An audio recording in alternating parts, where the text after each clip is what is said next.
Your team isn't ready. Your organization isn't ready, statistically speaking, to deal with extreme violence. Extreme violence that comes in the shape of three armed assailants breaking into their house in the middle of the night to threaten their wife and their children because of what they believe.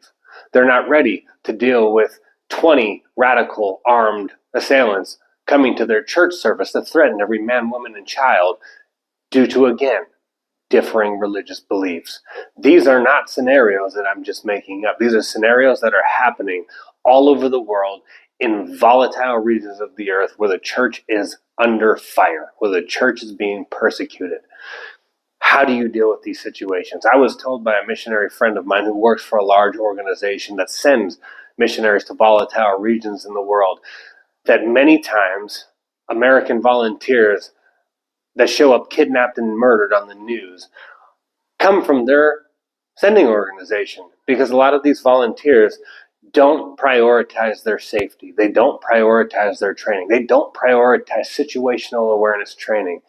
So how do you deal with these situations? Everybody has a plan until they get punched in the mouth. How do you plan to get punched in the mouth unless you train to get punched in the mouth?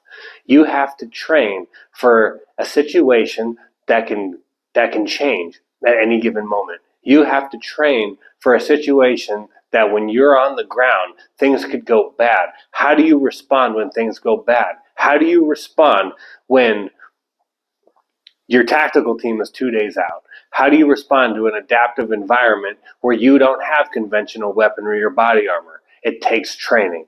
It takes preparation. We prepare not out of a place of fear, but of power and of love and of a sound mind. We prepare to stand so that having done everything to stand, we stand. That is the gap that I seek to close.